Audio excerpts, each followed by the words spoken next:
Morning dear student, this is Seema, your YouTube teacher. Today we are going to start exercise 4.2 question number 2 and second part. इसमें आपको क्या कहा है, a cottage industry produces a certain number of toys in a day.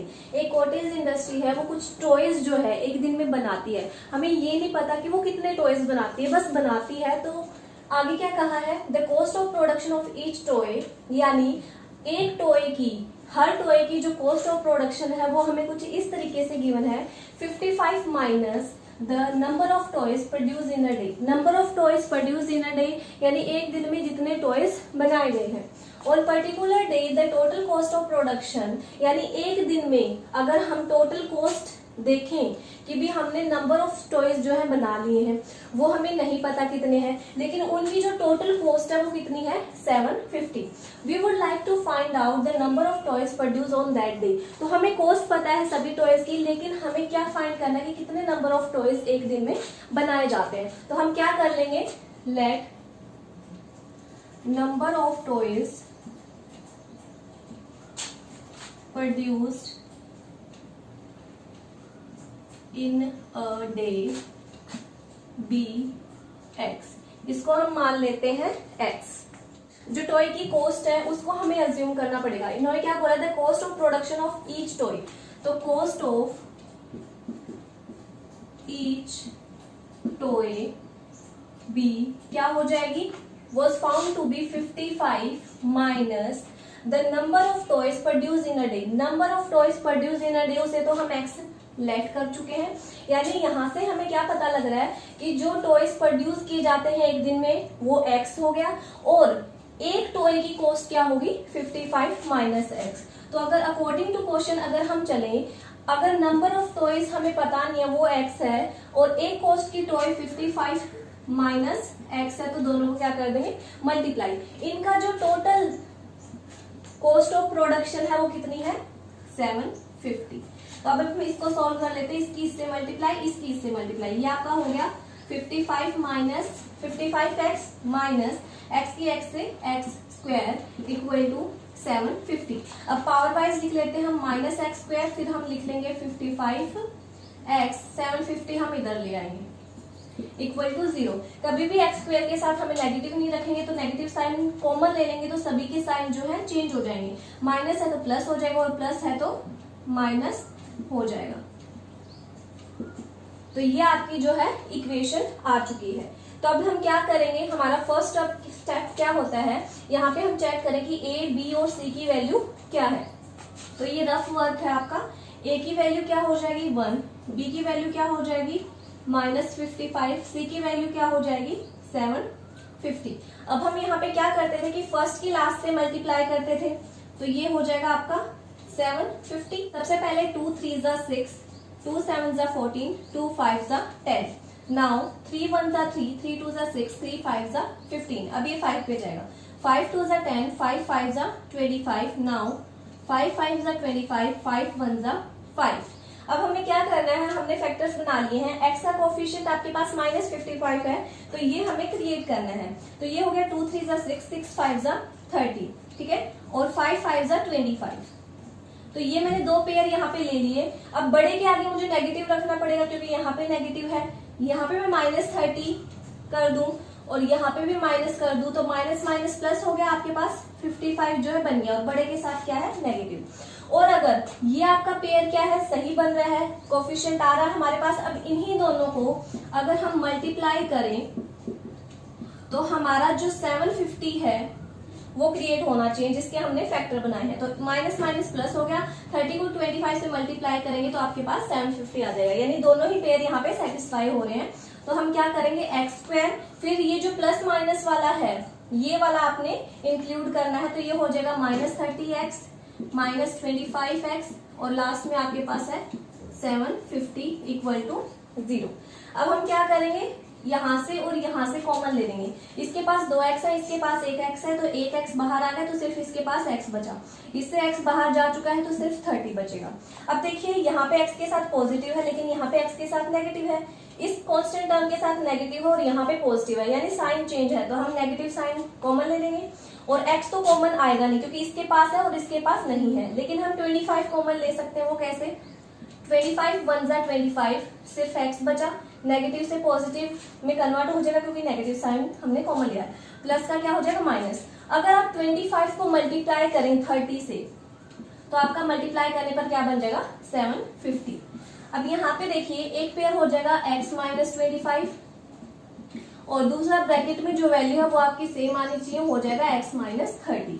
तो अब हम इन दोनों को ही जीरो के इक्वल प्लेस कर देंगे, x minus 25 equal to 0, then x minus 30 equal to 0। तो ये हो गया x इक्वल टू 25, उधर जाके पॉजिटिव हो जाएगा और ये भी उधर जाके क्या हो जाएगा पॉजिटिव हो जाएगा। यानी यहाँ पे जो x की वैल्यू है वो दो डिफरेंट वैल्यूज यहाँ पे आ चुकी है, one is 25 and other one is 30। क्या लिख देंगे, number of toys will be either 25 और 30। x की दो वैल्यूज आपकी यहाँ पे आ चुकी हैं। तो यहाँ पे सेकंड क्वेश्चन के जो सेकंड पार्ट है वो खत्म हो चुका है। अब हम अपना क्वेश्चन नंबर 3 जो है देखते हैं। Student, this is your question number 3। Find two number whose sum is 27 and product is 182। दो नंबर ले रहे हैं जिनका सम जो है 27 हो। तो फर्स्ट नंबर मैं मान लेती हूँ, let first number be x और सेकंड नंबर क्या हो जाएगा, let second number be. Total कितना था 27 में से, टोटल में से अगर मैं पहला नंबर माइनस कर दूंगी तो मेरा सेकंड नंबर आ जाएगा।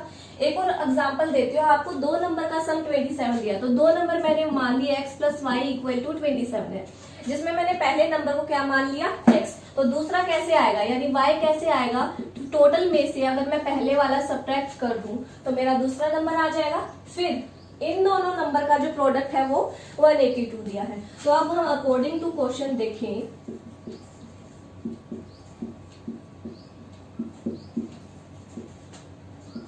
First number is x, second number is 27 minus x, इनका जो सम है वो 182 दिया है। अब जो ब्रैकेट्स है वो हमें ओपन करना पड़ेगा, इसकी इससे मल्टीप्लाई, दैट इज 27x, फिर x की माइनस x से, तो ये हो जाएगा minus X square, that is equal to 182। तो पावर वाइज हम लिख लेते हैं, पहले minus X square plus 27x equal to 182।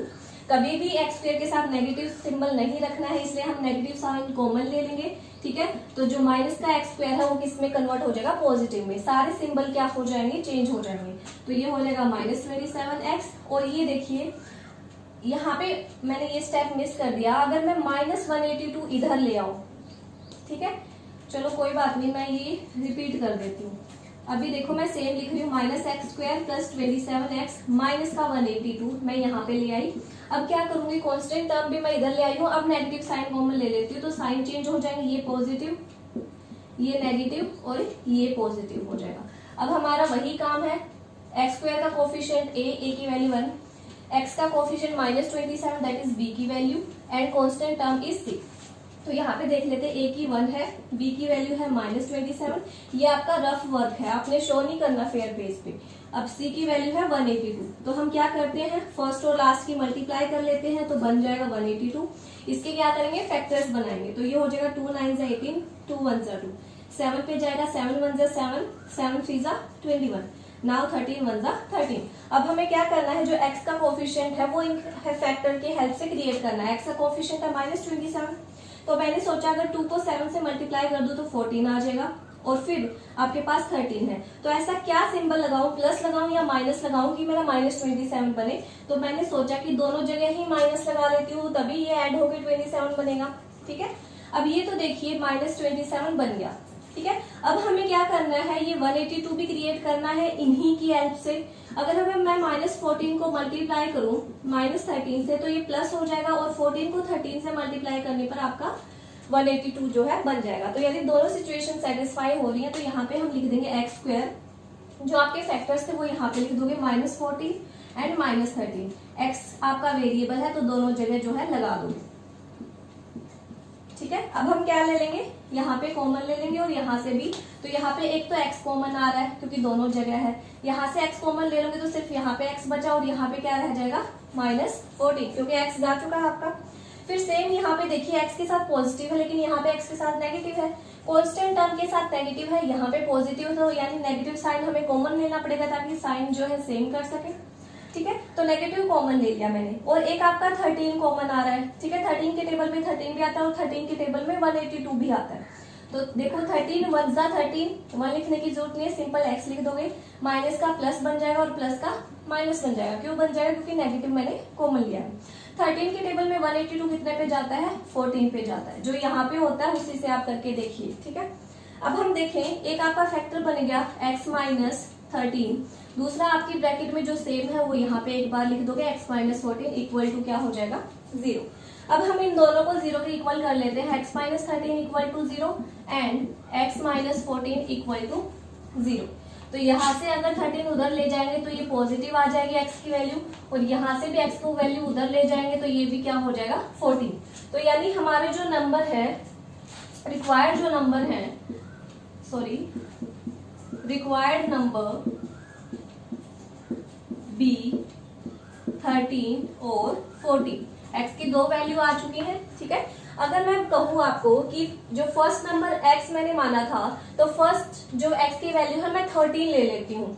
13 लेने से सेकंड नंबर की वैल्यू क्या हो जाएगी? 13 को मैं यहाँ पे प्लेस कर दूंगी तो 27 में से 13 जाएगा तो आंसर क्या आ जाएगा? 14 आ जाएगा, ठीक है। ये केस था 13 की, x की वैल्यू 13 लेने के लिए। अब x की वैल्यू मैं 14 अगर यहाँ पे मान लूँ तो पहला नंबर मेरा 14 हो जाएगा, तो सेकंड नंबर कैसे आएगा? 14 इसमें से सब्ट्रैक्ट कर दूंगी तो 27 माइनस 14 क्या आएगा? 13। यानी जो रिक्वायर्ड नंबर है हमारे x की वैल्यू वो 13 और 14 हो जाएगी। तो ये था आपका क्वेश्चन नंबर 3। अब हम देखते हैं कि क्वेश्चन नंबर 4 में हमें क्या कहा है। स्टूडेंट, क्वेश्चन नंबर 4 आपका क्या बोलता है? Find two consecutive positive integer, sum of full square is 365। दो कॉन्जिक्यूटिव पॉजिटिव इंटीजर लेने हैं, फिर उनका सम करके स्क्वायर करके जो वैल्यू आपकी वो 365 आना चाहिए। तो पॉजिटिव होना चाहिए, यानी नेगेटिव वैल्यू हमें नहीं लेनी है। कॉन्सिक्यूटिव का मतलब क्या होता है? अगर मैं काउंटिंग के हिसाब से सिखाऊं, अगर मेरा पहला नंबर 5 है तो दूसरा क्या हो जाएगा? 5 + 1, यानी first number is 5, second number is 6, फिर 7 हो जाएगा, फिर 8 हो जाएगा, ठीक है। तो यानी कॉन्टिन्यूस वे से इंक्रीज करते जाएंगे। तो हम मान लेते हैं let 2 consecutive positive integer b x, पहले वाला x मान लेती हूँ, ठीक है। तो दूसरा क्या हो जाएगा? x + 1। ये जो है आपका रफ वर्क है समझाने के लिए, इसको आपने नोट नहीं करना है। तो ये आपका x हो गया, फिर x + 1 हो गया। फिर हमें क्या बोला है? सम ऑफ, यानी दोनों का आपने क्या करना है? सम करना है। हु स्क्वायर, यानी दोनों का क्या करना है? स्क्वायर करना है। वो किसके बराबर होगा? 365 के बराबर होगा। अब आप यहाँ पे देख रहे हो एक आइडेंटिटी लग रही है, वो कौन सी आइडेंटिटी है? ये a हो गया, ये b हो गया। तो a + b का होल स्क्वायर क्या हो जाएगा? a का स्क्वायर प्लस b का स्क्वायर प्लस 2ab, ठीक है। तो अब ये देखिए x² मैंने एज इट इज लिख दिया, प्लस इस फॉर्म में तो ये है ही, तो यदि राइट हैंड साइड में वैल्यू डालनी है तो पहले a का स्क्वायर, a की वैल्यू है x, b की वैल्यू है 1, तो a का स्क्वायर यानी क्या हो जाएगा? x का होल स्क्वायर, b यानी 1 का स्क्वायर प्लस 2ab, तो 2 × a की वैल्यू x, b की वैल्यू 1 इक्वल टू है आपकी 365। अब ये x का स्क्वायर, x का होल स्क्वायर भी x का स्क्वायर होगा और 1 का स्क्वायर क्या होगा? 1। अब ये तीनों क्या है? मल्टीप्लाई में है, तो 2 × x × 1 क्या हो जाएगा? 2x। इधर है आपका 365, इधर लेके आएंगे माइनस का 365 इक्वल टू 0। अब ये x² क्या हो गया? ऐड होकर 2x², फिर वेरिएबल जो है पावर वाइज लिखेंगे, फिर 2x लिख दिया। अब +1 और -365, तो प्लस माइनस माइनस हो गया, 365 में से बन गया 364, बड़े के आगे नेगेटिव है, हमने भी नेगेटिव कर दिया। अब ये देखिए सारी जो यहाँ पे टर्म्स है वो 2 से डिवाइड हो रही है, ठीक है। तो आप जो नीचे 2 लिख दोगे, यहाँ पे भी 2 लिख दोगे डिवाइड में, यहाँ पे भी 2 लिख दोगे, फिर कैंसिल कर दोगे, तो यहाँ पे बचेगा फिर x², यहाँ पे बचेगा a 1, यहाँ पे हो जाएगा 2 से डिवाइड करोगे, 2 × 1 = 2, 2 × 8 = 16 एंड 2 × 2 = 4। तो ये आपकी इक्वेशन आ गई। फिर हमारा क्या होता है? हम चेक करते हैं a b c की वैल्यू। a की वैल्यू क्या हो जाएगी? x² का कोफिशिएंट 1, b की वैल्यू क्या हो जाएगी? ये भी 1, ठीक है। c की वैल्यू क्या हो जाएगी? -182। इसके बाद क्या करते हैं? फर्स्ट और लास्ट टर्म की मल्टीप्लाई करते हैं तो 182 ही आएगा, तो इसके हम फैक्टर्स बना लेंगे। 2 × 9 = 18, 2 × 1 = 2, 7 × 1 = 1, 7 × 1 = 7, 7 × 3 = 21, 13 × 1 = 13। अब मुझे क्या करना है? x का कोफिशिएंट यहाँ पे 1 है, तो इनकी हेल्प से मुझे 1 क्रिएट करना है।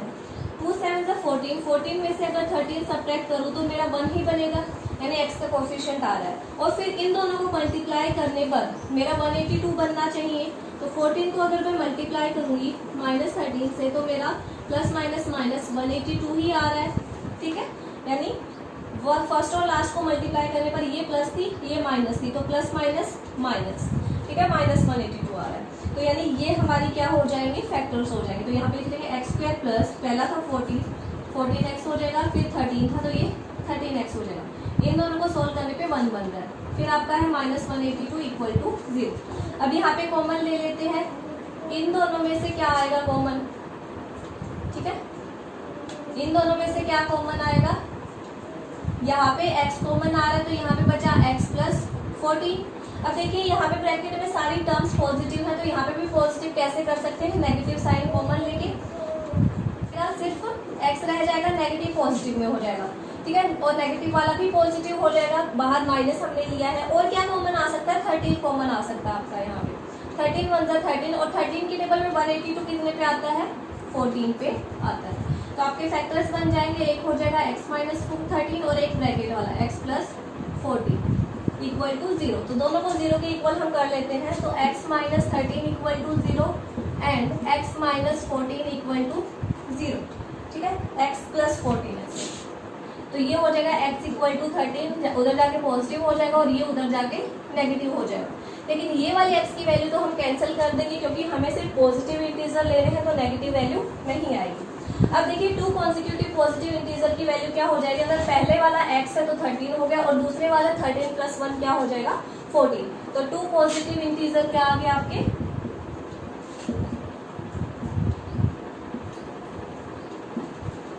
13 एंड 14, ठीक है, x की वैल्यू 13 है, पहले 13 हो जाएगा, 13 में 1 ऐड करेंगे 14 हो जाएगा। तो ये था आपका question number 5। Is the altitude of right angle triangle is 7 centimetre less than base. यानी जो एल्टीट्यूड है एक राइट एंगल ट्राइंगल की, या फिर आप हाइट कह लीजिए, वो 7 सेंटीमीटर कम है बेस से। अगर बेस को मैं x मान लूंगी तो आपकी एल्टीट्यूड क्या हो जाएगी, x माइनस 7, और हाइपोटेन्यूज 13 दी हुई है, तो हमें अदर 2 साइड्स हमें निकालनी है। तो ये देखिए, अगर एक ये राइट एंगल ट्राइंगल है आपका, ये आपका राइट एंगल ट्राइंगल है, तो आपको हाइपोटेन्यूज 13 दी है, तो यानी लॉन्गेस्ट साइड आपकी क्या हो जाएगी, 13। 7 centimetre less than it's base, base को अगर मैं x मान लूँ तो आपकी एल्टीट्यूड क्या हो जाएगी, 7 सेंटीमीटर कम हो जाएगी बेस से।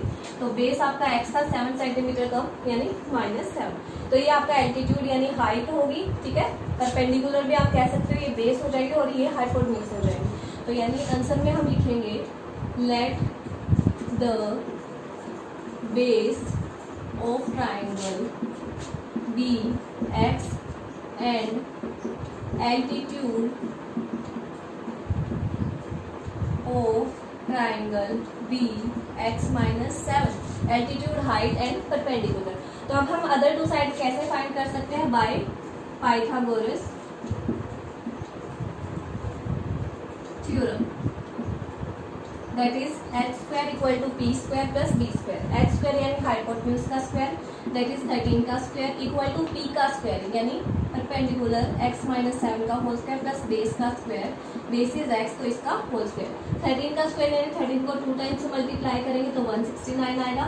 x माइनस 7 का होल स्क्वायर, यहाँ पे आइडेंटिटी लग रही है आपकी a माइनस बी का whole square, that is a square plus b square minus 2ab, ठीक है। तो यहाँ पे लगाएंगे तो ये हो जाएगा x स्क्वायर, फिर 7 का square minus 2a and b, a की वैल्यू x, b की वैल्यू 7। नेगेटिव हमने ऑलरेडी बाहर ले लिया तो यहाँ पे नहीं लूंगी, तो x का होल स्क्वायर x स्क्वायर हो जाएगा। तो ये हो गया 169, ठीक है। अब ये देखिए 7 का स्क्वायर, ये सिर्फ एक कांस्टेंट टर्म है इस पूरी जगह, तो 7 का स्क्वायर 49, इधर लेके आएंगे तो -49 हो जाएगा। सिर्फ यहाँ पे बचा x स्क्वायर, ये मैं इधर ले चुकी हूँ। फिर आपके पास है माइनस, इन तीनों की मल्टीप्लाई करेंगे तो 14x, फिर आपके पास है x स्क्वायर। इसमें से ये सब्ट्रैक्ट करेंगे तो ये बनेगा आपके पास 120। ये वाला x स्क्वायर ऐड हो रहा है, ये बन गया 2x स्क्वायर माइनस 14x। तो अब हम इसको सोल्व कर लेते हैं, ये हो जाएगा 2x स्क्वायर माइनस 14x, वो इधर आएगा तो नेगेटिव में चली जाएगी। अब ये सारी चीज़ें 2 से डिवाइड हो रही है, नीचे आप 2 लिख कर कैंसिल कर सकते हैं, तो आपका आंसर बन जाएगा x स्क्वायर 7x माइनस 60, ठीक है। 2 7 14 पे जाता है और ये 60 पे जाता है। अब फिर से वही हम x स्क्वायर का कोफिशिएंट, a की वैल्यू हो जाएगी 1, b की वैल्यू हो जाएगी -7 एंड c की वैल्यू क्या हो जाएगी आपके पास -60। ए और सी को हम मल्टीप्लाई करते हैं, मल्टीप्लाई करने पर क्या बनेगा -60। तो यानी ऐसे दो फैक्टर्स बनाने हैं हमें जिससे -60 क्रिएट हो। तो इससे हम क्या करेंगे, पहले 60 के फैक्टर्स बना लेंगे।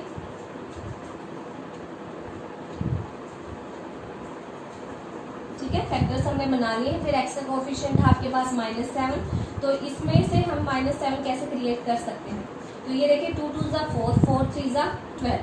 अगर मैं 12 नेगेटिव का रखूँ और 5 जो है यहाँ पे पॉजिटिव का रखूँ, तो सब्ट्रैक्ट करने पर 7 बचेगा और बड़े के आगे नेगेटिव है, तो यानी -7 जो है क्रिएट हो रहा है। और इन दोनों को मैं मल्टीप्लाई करूँ, -12 मल्टीप्लाई 5, तो मल्टीप्लाई करने पर -60 बनेगा, यानी दोनों चीज़ें सेटिस्फाइड हो रही हैं। तो फैक्टर हो जाएगा x² -12x plus 5x -60 equal to 0। तो यहाँ से क्या कॉमन आ रहा है, एक x कॉमन आ रहा है, तो क्या बचेगा, यहाँ पे x बचेगा, यहाँ पे -12 बचेगा। ठीक है, फिर यहाँ पे देखिए, यहाँ पे x कॉमन नहीं आ रहा है, सिर्फ 5 कॉमन आ रहा है। तो 5 अगर हम कॉमन ले लेंगे यहाँ पे, तो 5 × 5 होता है, तो x बचेगा सिर्फ यहाँ पे। और यहाँ पे देखो 60 को डिवाइड करोगे 5 से, तो कितना बच रहा है 12 इक्वल टू हो जाएगा आपके पास 0। अब देखिए पेयर बनाइए, यहाँ पे ये हो जाएगा x + 5 और फिर हो जाएगा x - 12 इक्वल टू 0। तो दोनों को हम क्या करेंगे, 0 के इक्वल पुट करेंगे, तो ये जो है उधर जाके नेगेटिव हो जाएगी, x की वैल्यू नेगेटिव आ रही है और यहाँ से x की वैल्यू जो है पॉजिटिव आ रही है। तो जो x है उसको हमने बेस लाइट किया था, तो बेस कभी भी नेगेटिव नहीं हो सकता, तो ये क्या हो जाएगी, कैंसिल हो जाएगी। यानी जो बेस है वो क्या हो गया हमारे पास 12 सेंटीमीटर हो गया, और बेस 12 सेंटीमीटर हो चुका है आपके पास। तो एल्टीट्यूड क्या हो जाएगा,